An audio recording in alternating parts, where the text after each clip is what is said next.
Salam Rahayu. Assalamualaikum warahmatullahi wabarakatuh. Om Swastiastu. Salam, Assalamualaikum, Namo Buddhaya. Salam kebajikan. Oke, sebelum saya memulai video ini, saya akan bertanya lagi kepada kalian semua.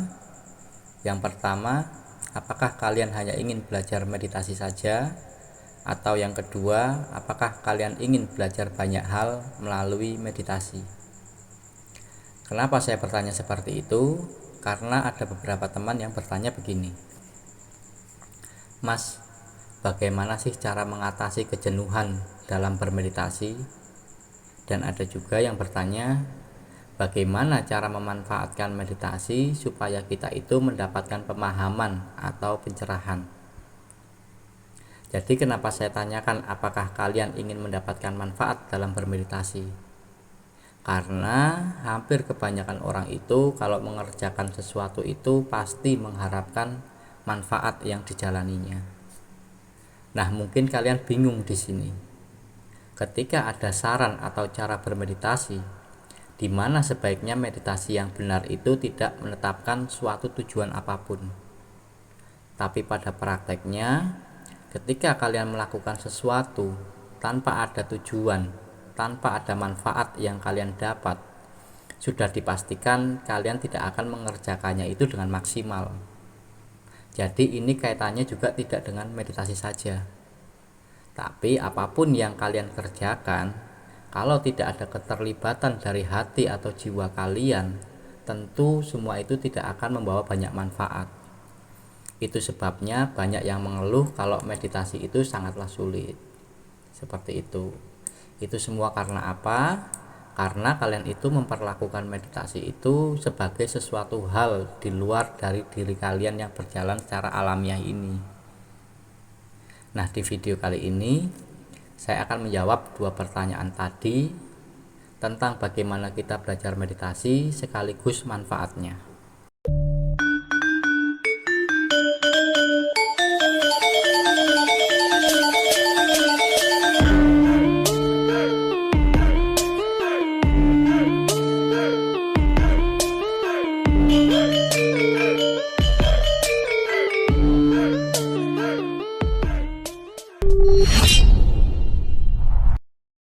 Kali ini saya akan menjelaskan kepada kalian tentang meditasi mistik. Apa itu meditasi mistik? Mistik itu gampangannya adalah bagaimana kita melakukan sesuatu atau mencapai sesuatu itu dengan mudah. Nah, buat kalian yang baru saja menonton video ini atau baru saja bergabung di video saya, atau kalian tertarik dengan meditasi yang sering saya lakukan, atau mungkin kalian mempunyai pengalaman mistik dalam bermeditasi, atau mungkin kalian ingin menemukan guru sejati, atau mungkin kalian itu mencari jati diri. Lebih baik simak video ini sampai selesai.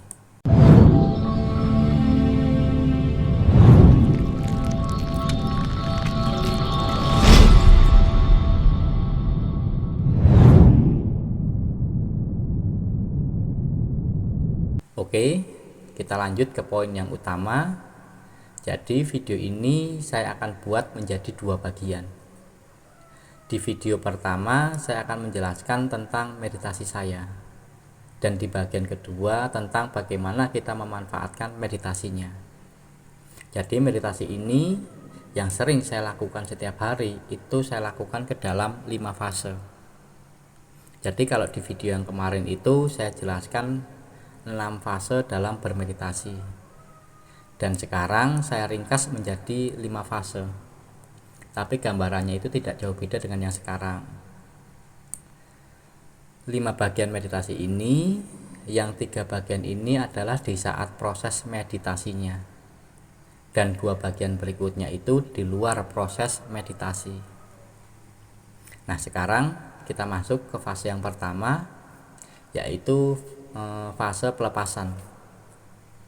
Jadi di fase meditasi ini hanyalah sekedar pengkondisian untuk mencapai stabilitas. Buang semua rasa takut kalian, cemas, was-was, dan lain sebagainya. Nah, jadi ibaratnya itu seperti kalian itu belajar naik sepeda. Nah, kalian itu bisa dikatakan bersepeda itu kalau kalian itu mampu mengendalikan keseimbangannya. Ini sebenarnya sama dengan bermeditasi. Jadi di fase pelepasan ini adalah fase pengkondisian supaya kalian itu lebih intens. Perhatian kalian itu lebih ke dalam diri kalian sendiri. Jadi di fase yang pertama ini meditasinya adalah kalian itu harus bisa menemukan keseimbangan dulu. Ini di fase yang pertama. Kemudian fase yang keduanya adalah fase keseimbangan, titik nolnya. Jadi kalau di video yang sebelumnya itu saya berikan di fase yang keempat, dan di sini saya berikan di fase yang kedua. Jadi fase keseimbangan ini indikatornya supaya kalian mudah. Nah, ketika kalian sudah nyaman dengan kondisi kalian, pikiran kalian sudah mulai tenang, secara fisik kalian juga sudah mulai nyaman, dan kalian bisa menetapkan ini masuk ke dalam fase kedua. Ini indikator mudahnya. Kita itu belum menilai ini benar atau salahnya.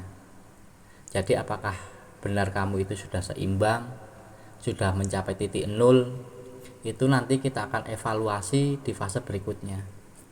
Jadi biar mudah, di fase pertama tadi ketika kamu sudah mulai nyaman, pikiran sudah mulai tenang, kamu tetapkan saja itu sebagai fase yang kedua, keseimbangannya. Nah, sekarang kita masuk ke fase yang ketiga, yaitu fase kontemplatif. Jadi ada perbedaan mendasar antara meditasi dan kontemplasi. Nah, meditasi itu hanya sekedar mengkondisikan, melepaskan, menstabilkan. Nah, kalau kontemplasi ini ada unsur kita itu melatih pikirannya. Jadi meditasi dan kontemplasi itu sangatlah berbeda. Nah, ini makanya saya katakan kepada kalian bahwa kalau kalian merasa pikiran kalian itu liar, susah mengatur fokus, saya tegaskan bahwa sebetulnya itu tidak menjadi masalah. Di fase kontemplasi ini yang akan kalian gunakan sebagai media untuk kalian itu melatih pikiran kalian sendiri. Jadi ketika kalian masuk ke fase kontemplasi, ketika berinteraksi dengan pikiran kalian sendiri, dan di sini tugas kalian hanyalah mengamati saja, berlatih untuk tidak terlibat atau tidak memberikan reaksi sama sekali. Nah, fase kontemplasi ini sebenarnya adalah kekuatan dari meditasi kita. Di fase kontemplasi ini nantinya yang akan kita gunakan atau kita manfaatkan untuk berbagai hal seperti itu. Nah, itu tadi 3 fase yang dilakukan pada saat bermeditasi. Nah, untuk teknik atau caranya monggo terserah kalian. Jadi kalau kontemplasi itu, kalau dari definisi katanya itu sebetulnya hampir sama. Ada banyak sebetulnya definisi kontemplasi itu. Tapi biasanya ada unsur perenungan yang mendalam, pengamatan secara terus-menerus, seperti itu. Sekarang kita masuk ke fase yang keempat, yaitu fase ilmiah. Jadi fase ilmiah itu adalah kalian itu melakukan review apa yang terjadi saat kalian bermeditasi. Ini tadi kaitannya dengan penentuan titik keseimbangan. Jadi ibaratnya kalau kalian sedang mengendarai sepeda, kalian berusaha jalani saja itu, alamiah saja. Nah, ibaratnya di fase ini kalian melihat tadi gambaran bersepedanya, di mana yang kurang, di mana yang terlalu berlebih.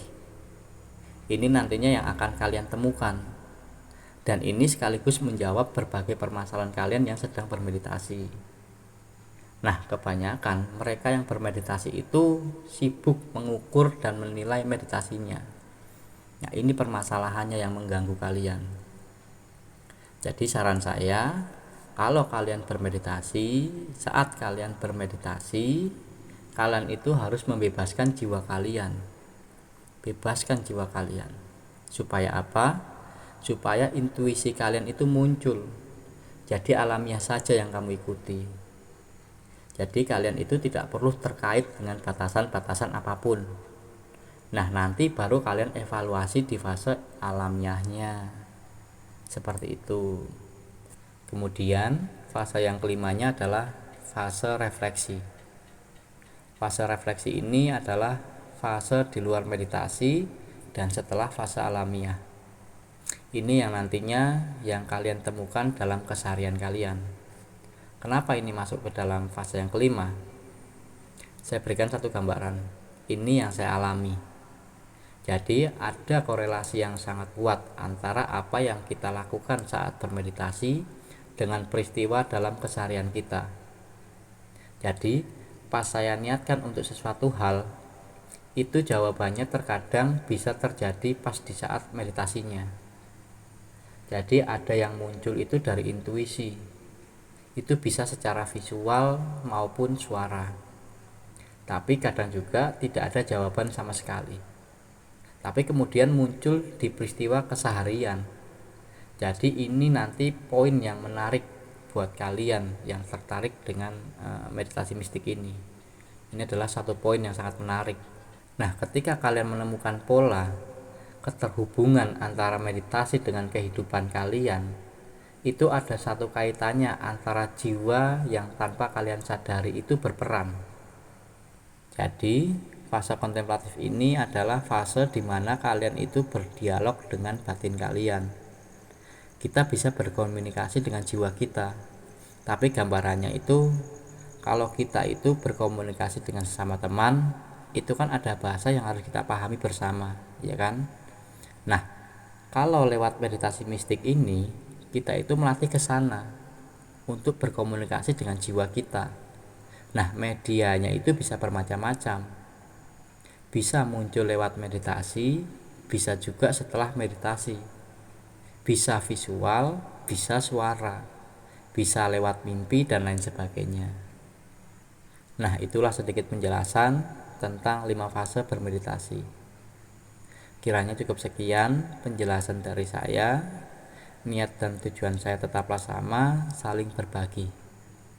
Dan prinsip belajar tetaplah terbuka namun kritis.